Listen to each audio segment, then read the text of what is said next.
What could be more aimless than a fly buzzing a room? A lot of movement, but what's the mission? Plenty of noise, but for what purpose? An aimless fly is one thing. An aimless human being is infinitely worse. But because God made us for a purpose, we need to know why we're here. Viktor Frankl, Holocaust survivor and neurologist, wrote, "Life is never made unbearable by circumstances, but only by lack of meaning and purpose."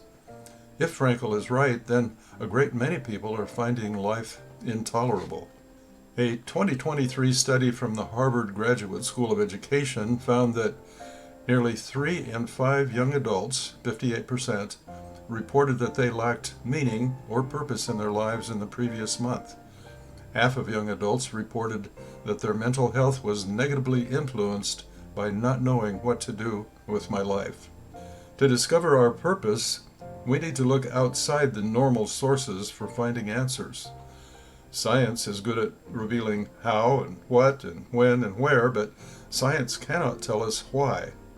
How then can we, young or old, discover our purpose? Suppose you purchase a home from an inventor. After moving in, you discover this strange machine in the attic. Puzzled, you wonder, what's it for? What is it meant to do? What's its purpose? How would you go about finding the answer? Well, you'd go back to the maker and ask. We can be grateful that our maker has already told us why he made us. In conversing within himself, God made clear his purpose in creating us. Then God said, "Let us make man in our image, in our likeness, and let them rule over the fish of the sea and the birds of the air, over the livestock, over all the earth, and over all the creatures that move along the ground." Here then is the heart of God's purpose for us. Let us make man and let them rule. 2 verses later, God expands on that word rule. He gives his instructions to his newly created human race. Be fruitful and increase in number, fill the earth and subdue it. So God's human creatures were to populate the earth and subdue it. In English, both rule and subdue might come across as abrasive or harsh. However, after carefully studying the 2 Hebrew words translated as rule and subdue, Andrew Bosden has concluded that the role of humanity is one of having authority for the sake of the rest of creation, for its own development. The meaning of rule and subdue gets confirmed in Genesis 2:15. The Lord God took the man and put him in the Garden of Eden to work it and take care of it. So through our work, we would carry out our rule and subdue role. By assigning him to work the garden, God was giving Adam authority to decide and to act for its well-being and to bring out its built-in worth.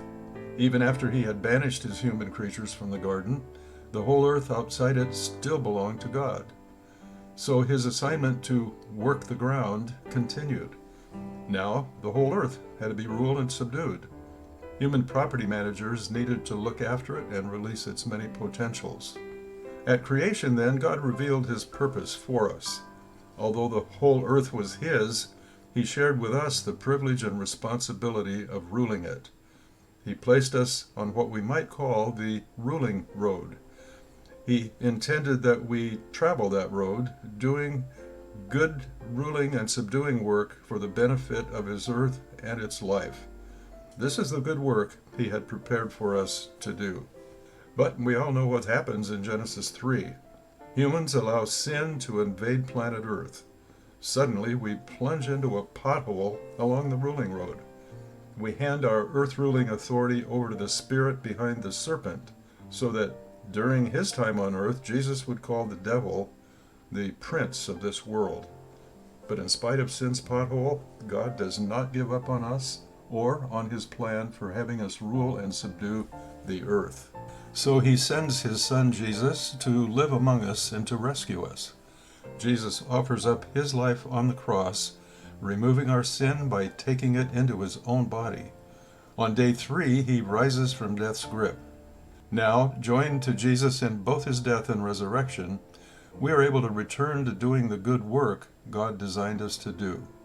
As Paul puts it in Ephesians 2:10, God has created us in King Jesus for the good works that he prepared ahead of time as the road we must travel. And so, God has placed us back on the ruling road for the benefit of his creation. In your work, whether paid or unpaid, you have a wonderful opportunity.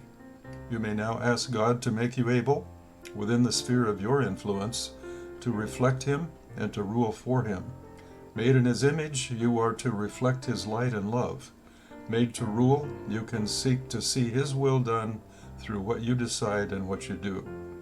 Answering these two questions may help you connect your faith and your work.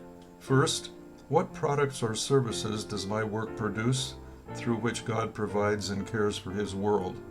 Second, how does my work create opportunities to reflect God and his love in my work circle? Today, as we work, we are awaiting God's renewed creation. In their present form, our mortal bodies limit both the amount and the effectiveness of our work. But the day is coming when, in our resurrected and transformed bodies, we will rule God's renewed earth forever. Revelation 22:5 promises, and they will rule with him age after age after age.